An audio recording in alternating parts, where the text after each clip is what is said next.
بسم الله الحمد لله والصلاه والسلام على رسول الله صلى الله عليه وعلى اله وصحبه وسلم. طبعا بنسعد وبنشرف ان احنا نعمل لقاء مع قامه كبيره من قامات سوق الدواء المصري. دكتور جمال عطا الله، اهلا وسهلا بحضرتك دكتورنا. شرفنا بحضرتك، نور الدنيا. طبعا دكتور جمال عطا الله غني عن التعريف. تسمع شكل العربي طبعا اسم ملاصق جمال عطا الله، الاثنين مشاركين مع بعض. الاول دكتورنا عاوزين كنموذج نجاح كبير ومشرف الناس كلها تحتذي بيه، الاول عاوزين تعريف حضرتك بسيط، الاسم والنشأة ومؤهل. أنا اسمي جمال عطا الله، بكالوريوس تجارة 91، النشأة نشأت في أسيوط. بديت شغل من 1/1/92، يعني تقريبا بقالي حوالي البداية بقى كده يا دكتورنا؟ 30 سنة. البداية أنا كنت محاسب في شركة الكاتيل سيتي الإيطالية. تمام. وبعد كده غيرت لكارير المبيعات في شركة إيميك. بدايتي كانت في شركة إيميك مع نشأة شركة إيميك.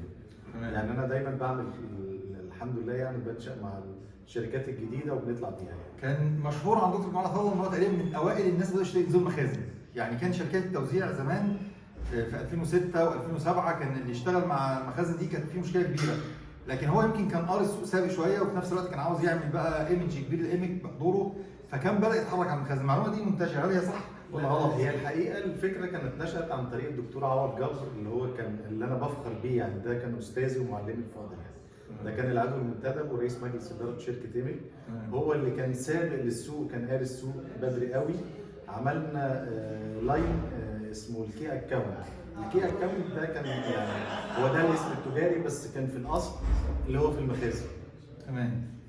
فحضرتك امتى بدات مع العربي؟ اسمك جمال عطا الله بدايه. بس انا عايز اصحح معلومه يا دكتور. العربي دي شركه كبيره، الشركه الام. دي بتضم تحتيها 5 شركات. ابدا احدى شركات العربي. انا بدات معاهم في شركه اسمها ابدا دي بدينا يعني نبدا التاسيس. اسم المجموعه الكبيره ايه؟ العربي اسم المجموعه العربي فارما. ابدا احد فروع العربي. ابدا احد فروع شركه لكن العربي. سبق في التاسيس العربي. لا، العربي موجوده في السوق من 2004. هي دي كانت خاصه بالتصدير اللي خارج مصر يعني. لكن حضرتك بدات في العربي. انا بديت معاهم في ابدا. كانت انا كنت بتعامل معاهم. انا بديت معاهم في 3/2013.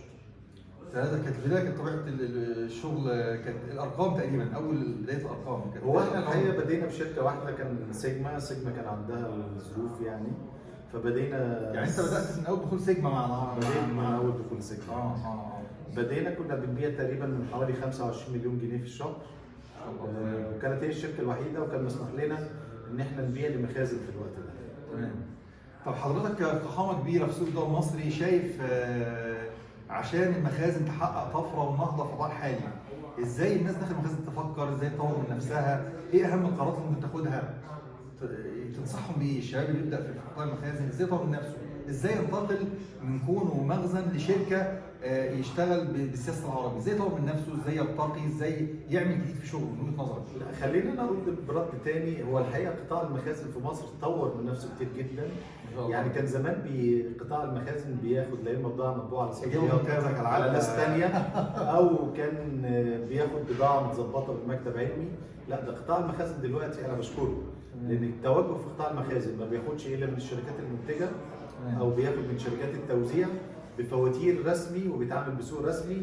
والحقيقه لا شركه منتجه ولا شركه من شركات التوزيع تقدر تستغنى عن قطاع المخازن في الوقت الحالي، لان بقى واقع وقطاع المخازن بقى نموذج يحتذى به في الصناعات المماثله. تمام. لا، ده بقى واقع جامد جدا. طب ممكن يرتقي اكتر ازاي؟ يعني يرتقي اكتر، يتجاوز المشاكل اللي هو بيقابلها حاليا من مساله مثلا في بعض الادويه اللي المضروب موجوده فيه بيعانوا من وجود بعض المندسين داخلهم، ازاي يقدروا يظبطوا الامور دي، يحصل تتبع حقيقي للدواء وان هو يبقى امن للمريض؟ هم طبعا مش هم السبب، ولكن بعض الناس بتتخذ ده مدخل بسبب عدم وجود غلط الحلقه بشكل قوي في المجال. فازاي يقدروا ان هم يتبرؤوا من الناس دي، او ان هم يتجاوزوا المرحله دي؟ ازاي يتجاوزوا المرحله دي؟ هو الحقيقه قطاع المخازن كان يفتقر لشعبه او نقابه تجمعه. يعني كل واحد كان بيشتغل في اتجاه، وكل واحد بيخطف من التاني صنف او كده، او بيعلي خصومات على بعض في السوق. اللي انا شايفه في الوقت الحالي انضمام الناس لشعبه او انضمامهم لنقابه ده هيديهم قوه كبيره جدا ناحيه شركات التوزيع وناحيه المخازن، وقوه لا يستهان بيها يعني. البيزنس بتاع الدواء ده بيزنس كبير جدا يعني. انا شايف لو في نقابه او في شعبه تلمهم بس تبقى بمسؤوليه. يعني الحقيقه الموضوع في الوقت الحالي في شعبه وفي ناس سجلت في شعبه بس مش بصوره رسميه. لا انا عايز فيه يعني يبقى عند اللجنه دي تقدر تاخد قرارات، تقدر توقف حد عن الشغل، تقدر توقف تعامل من المخازن الاخرى مع حد تقول له لا الراجل ده اشتغل بطريقه مش كويسه، تقدر تحل المشاكل. وانا شايف وجود حضرتك على راس القائمه يعني حضرتك يعني حقيقه يعني الفكره جامد جدا. جزاك الله خير. حابب تدعم الفكره ان يكون فعلا يعني دور اللجنه مهم، لكن عاوزين اعاده هيكله او عاوزين بروتوكول داخلي، عاوزين لائحه تملك سلطات. تملك سلطات بحيث تقدر تقوم على الناس. بس للاسف اللي انا شايفه ان ملهاش سلطات. لا انا عايز اللجنه تملك سلطات. تملك سلطات اتخاذ القرار، يعني تقدر تقول تعاملوا مع ده او ما تتعاملوش مع ده.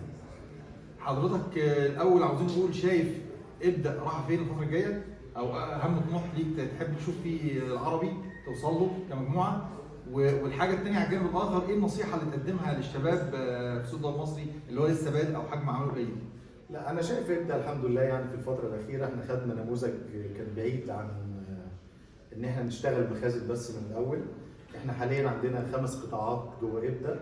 عندنا قطاع الجمله وده بيمثل 80% من بيعنا، وعندنا بعد كده قطاع الصيدليات ده انشأناه في 2016، قطاع المستشفيات، قطاع الاو سي. يمكن احنا دايما سباقين في سوق الدواء بخطوه. الشركات الكبيره بتجري ورانا، بتشوفنا بنعمل ايه وبتعمله. يعني اخر قطاع احنا دخلنا فيه اللي هو قطاع الاو سي، وده بيشتغل على اصناف معينه. بنوصل بنوع من الماركتنج لبعض الصيادله يشتغلوا ان احنا نكبر المبيعات بتاعت الصنف يعني. بخبره السنين بقى عاوزين نصيحه للشباب اللي هو لسه بادئ في السوق الدواء المصري. ايه الحاجات اللي يتجنبها؟ ايه الحاجات اللي يعملها؟ يشتغل ازاي؟ نصيحه يا جماعه كده. الحقيقه هو يشتغل بس بما يرضي الله ويحط نفسه مكان الاخر. لو كلنا حطينا نفسنا مكان الاخر كلنا هنشتغل وكلنا هنكسب وكلنا هنبقى كويسين. المشكله في الشباب اللي طالع بيستعجل المكسب السريع او بيستعجل ان يبني اسم سريع.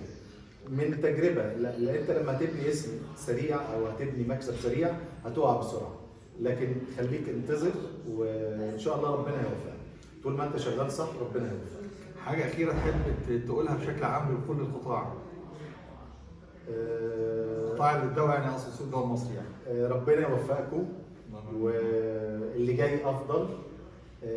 ايديكم في ايدين بعض، خلينا ايد واحده. شرفنا بيه يا حضرتك يا دكتور جمال، ولقاء مثمر، والشباب ان شاء الله ينتفعوا بهذا الكلام الواقعي يعني. ربنا يخليك. انا اللي شرفت حضرتك. الله يكرمك. شكرا لذوقك.